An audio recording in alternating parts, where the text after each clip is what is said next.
Hello everybody and welcome back to the ASUS YouTube channel. This is JJ once again and we're bringing you something pretty awesome.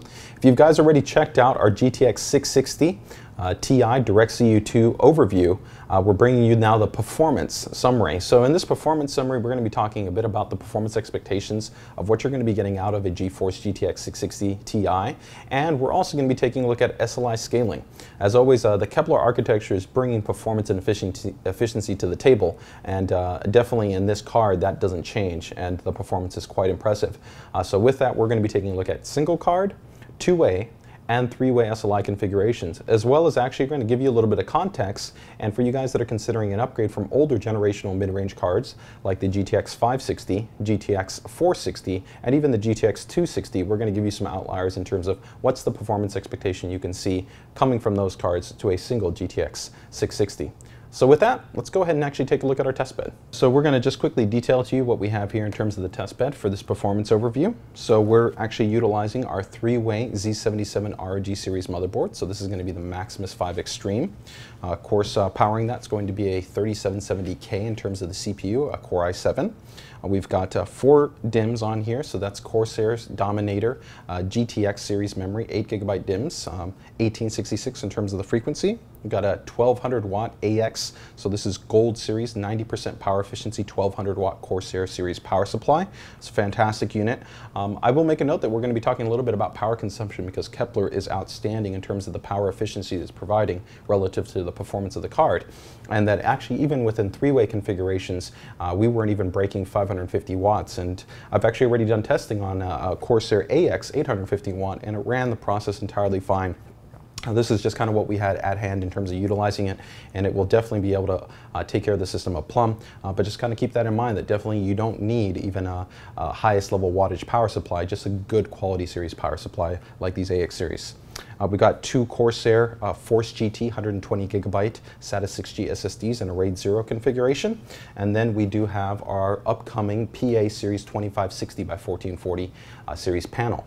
Now, while the GTX 660 card is optimally kind of focused at 1080p gaming with all the image quality settings enabled, such as tessellation, ambient occlusion, TXXA and FXXA anti-aliasing, and a lot of other really high-level image quality settings that you're going to have in modern generation DirectX 11 titles. We're going to be using this 2560 by 1440 panel because the actual 660 is that great in terms of its performance that you're going to be able to even run games at that resolution. But at the same time, you're going to get the most optimal experience in terms of gameplay performance, minimum frame rate, as well as average frame rate when considering 1080p and really maxing out those image quality settings, giving you a great kind of immersive gameplay environment. So with that, let's go ahead and take a look at the first level of performance, which is actually going to be on an older generational card with the GTX 260 series.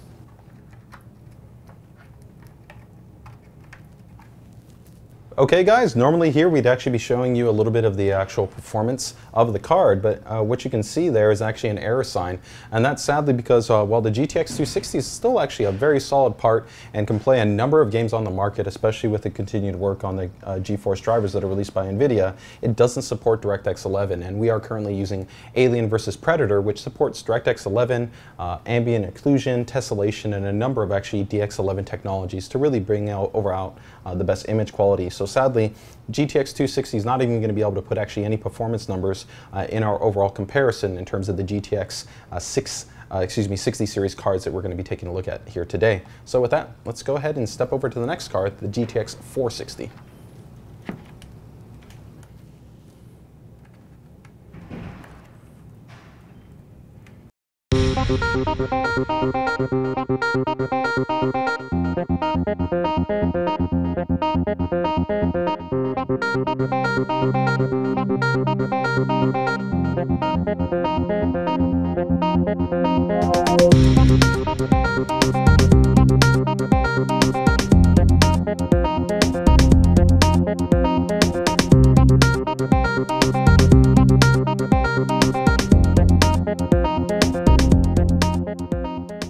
We've gone ahead and completed the run here with the GTX 460. Now this is a top series graphics card, which was actually overclocked. So we actually downclocked it approximately to the reference series clock speeds. GPU Tweak actually wouldn't allow us to go down to those minimum levels. So it's still a little bit faster than the GTX 460, but overall it wouldn't really affect the overall frame rate.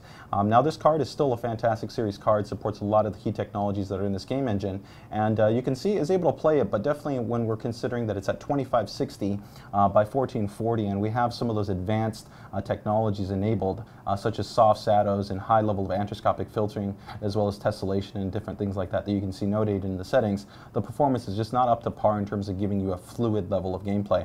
You can see there that the average frame rate was approximately about 24 frames. Now ideally as a gamer, of course 30 frames is really kind of what you want to be targeting at as your minimum and your overall hopefully average, with actually being closer to I'd say about 45 to 60 frames a second consistently as being maybe your minimum to your average to really be giving you an outstanding gameplay experience.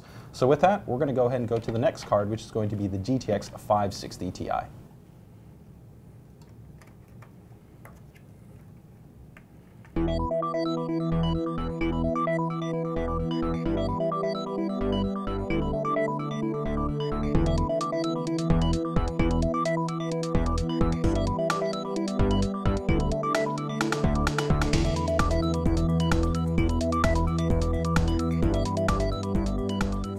We've just finished up the run with the GTX 560 Ti, and once again this was a top series card, but we went ahead and downclocked it to reference clock speeds.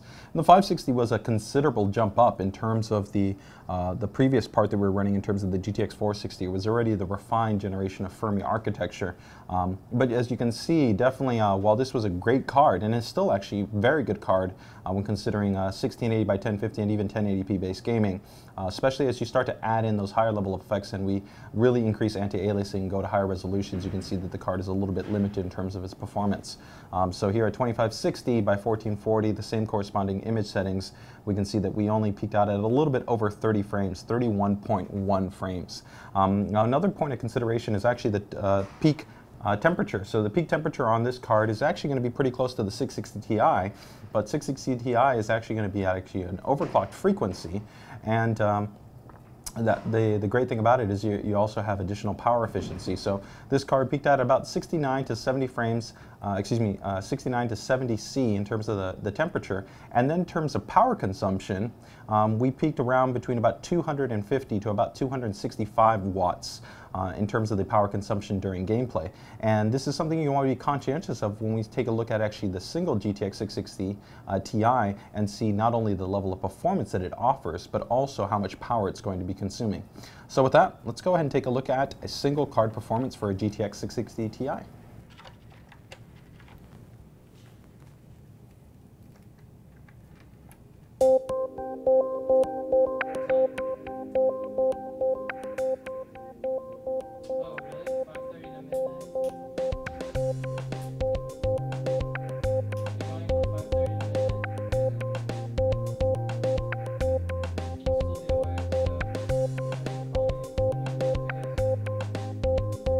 So we've gone ahead and completed the run with the GeForce GTX 660 Ti DirectCU II top, and some really impressive results. So I mean, really taking advantage of this Kepler architecture in comparison to the previous generation Fermi architecture, you really get all those kind of key benefits in terms of the smoother, faster, richer gameplay experience, and a lot of the key technologies that are in current generation DirectX 11 titles and upcoming titles that are being focused here in terms of Alien versus Predator, and a lot that actually aren't even enabled, which are actually present in newer games like MechWarrior Online or The Secret World.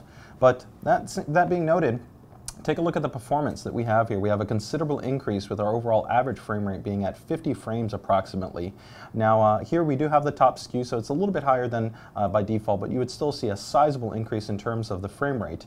And keep in mind in terms of the overall image quality settings is that this is going to be a card that's really suited at being able to have the highest level of image quality settings enabled, especially if you're considering 1080p, which if you were to drop down the resolution, you can imagine of course that the frame rate would considerably go up as well.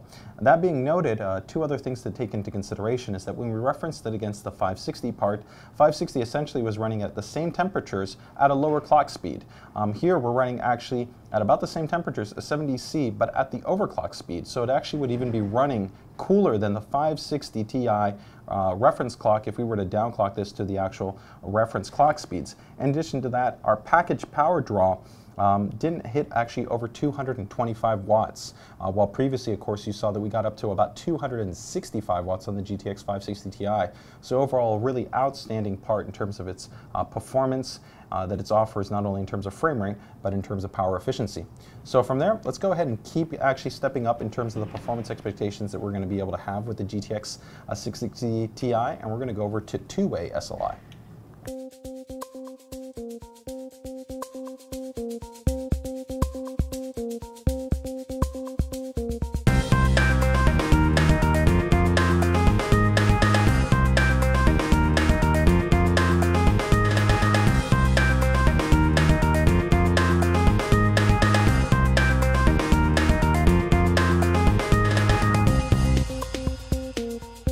So now we're taking a look at the performance results for two GTX 660 Ti's top editions in SLI. And we can see that we've got some really impressive performance numbers. When you take into consideration the scaling performance that the Kepler architecture provides, along with NVIDIA's GeForce driver optimization that they do for SLI, it's really impressive. And you can definitely see that actually within the SLI visualizer that we went ahead and enabled while we were running through Alien vs. Predator. And you can essentially see they're seeing an excess of about 90% scaling with two cards. And that's just extraordinary, because it really means that when considering two GPU configurations with this 660 part, as well as actually other 600 series cards like the 670 or 680, you're really going to get actually a considerable increase in performance. So with that, when you take a look at the actual average frame rate, we're essentially almost doubling the frame rate, almost at 100 frames, 97.1, up from the previous, which was approximately about 50 frames. So a huge uptick in terms of the overall performance. And keep in mind, in terms of, once again, the power efficiency, it's really solid. We overall peaked out around about 375 watts. And keep in mind that this is a high-end system. We're talking about a 3770K, two GTX 660 Ti's, we're talking 32 gigabytes worth of memory, two SSDs, an overall very, very high-end base system, but actually a very reasonable power consumption level. So with that, let's go ahead and take it to the maximum level in terms of what we can do with the 600 series in terms of the 660 Ti, and go to three-way SLI.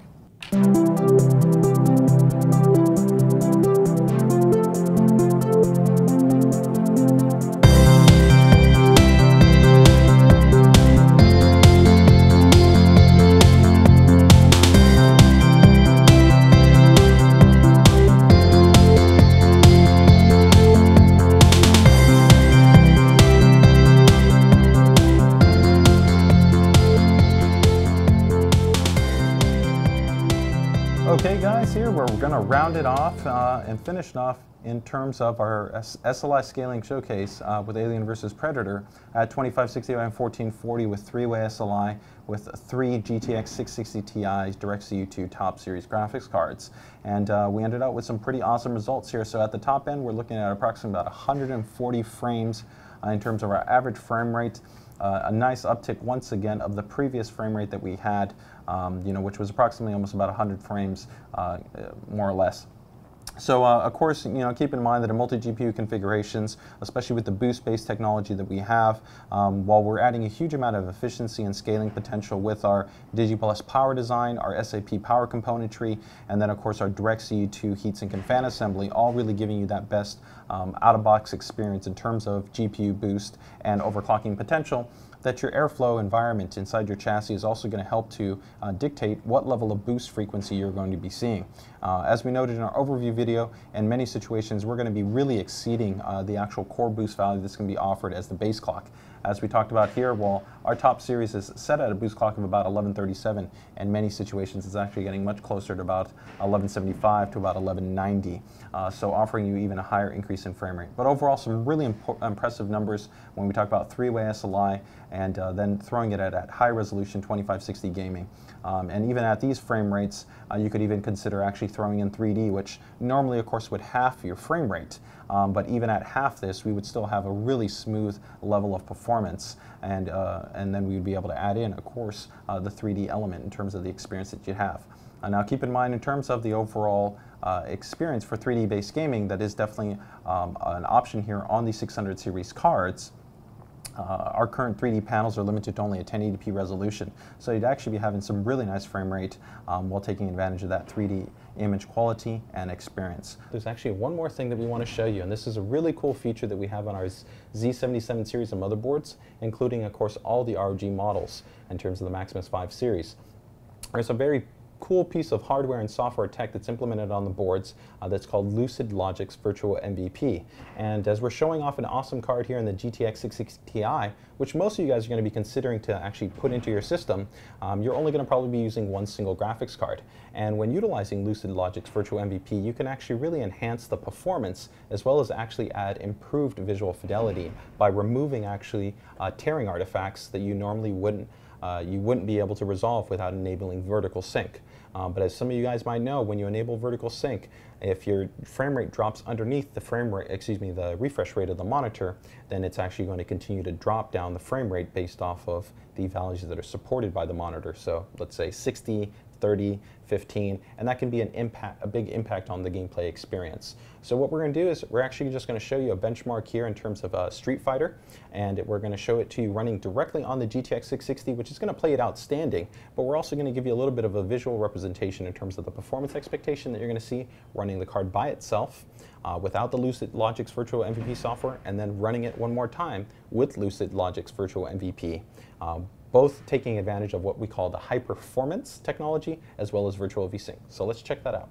Okay guys, you can see that we're actually here inside of Street Fighter. We've gone ahead and actually set this to the maximum in-game play settings. And as you can see right now, the game's playing very, very quickly in terms of the frame rate, but you can see a huge amount of tearing on screen. And this tearing normally would be resolved by actually setting vertical sync inside of the actual game engine. The disadvantage of this, as I noted, is that if your frame rate isn't always over the refresh rate of your monitor, that your frame rate will actually considerably drop when your frame rate drops underneath, generally either 60 Hertz or 120 Hertz if you're playing on actually a 3D panel. Now in the case of Street Fighter, and of course with this awesome card like the GTX660 Ti, you're not necessarily going to be limited in terms of the frame rate. But consider other games that might be out on the marketplace and you could definitely run into this type of issue. The cool thing that we're going to end up showing you is we're going to go ahead and enable the Lucid Logic software after this, which will go ahead and be able to work in conjunction with the Ivy Bridge iGPU, which normally doesn't get utilized, and we're actually going to take advantage of it, helping us to be able to get actually even better performance, as well as adding a secondary benefit by enhancing the visual quality and what we call virtual VSync. So it's almost finished up here in terms of the benchmark. We'll take a look at the total FPS average that's been shown by running the card just by itself without the Lucid Logic's software, and then from there we're going to go ahead and rerun it and show you what it looks like with the Lucid Logic software enabled. So here we're quickly at the desktop. We've gone ahead and just launched the Lucid software. We're going to go ahead and enable the GPU virtualization, and we're going to have both high performance enabled and virtual VSync enabled. Okay, from here we're just going to go ahead and launch Street Fighter again. And you'll see up in the left-hand corner that actually it does support both high performance and virtual VSync. Now keep in mind, just like SLI profiles, the game engine does need to be supported, but there are currently hundreds of titles that are supported as of right now. So benchmark's going to be starting up here in a moment, and the one thing you're going to definitely watch out for right off the bat is you're not going to see any of the tearing, and you're going to see a considerable increase in the frame rate. You can see right there we were actually over 400 frames a second, and right now consistently we're actually over 300 frames a second, and we're not having any tearing. So not only did you considerably increase the performance of the actual game, but we also are now getting a better visual quality experience within the game. Now, some of the other cool aspects to this is that this will actually not only work on the 660 Ti series that we are talking about, but even other 600 series cards such as a GT640, GT630, or GT610, which are more entry-level cards for you guys that maybe don't have as much money to be able to purchase a higher-end part. Even previous generation firmware architecture cards like the 400 series and 500 series are supported. And of course, the performance scaling will vary depending on the cards that you implement into this type of configuration.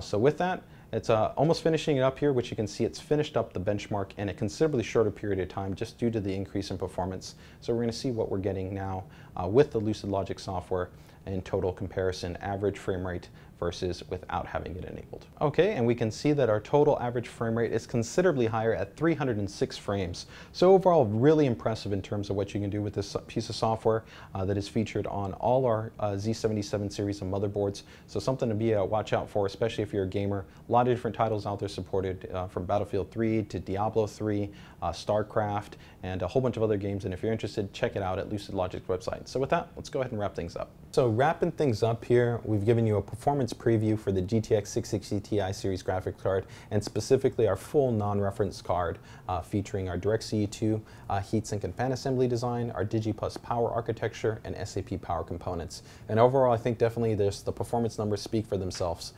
Combining our hardware design with the Kepler architecture and this overall really awesome GPU part, you just have an outstanding gamer's card. When you're considering the price point that it's coming in at, the performance that it's offering, as well as the power consumption and the temperatures, it's really the ultimate kind of gamer's graphics card. So whether you're considering one card or multiple GPUs, as we've shown here, whether you're talking about two-way SLI or even three-way SLI, you're going to get an outstanding level of performance. So as always, guys, if you have any comments or questions or feedback, we'd love to hear them, even including things maybe about different types of benchmarks that you'd like to see, different types of game engines, or anything along those lines. Make sure to drop them here at the YouTube page. I take my time to make sure and answer those. And as always, if you want to leave us some information or leave us some props, make sure to also head over to Facebook and Twitter, and we'd love to hear from you there as well. And if you're definitely interested in watching more of these videos, please make sure and subscribe. So thank you.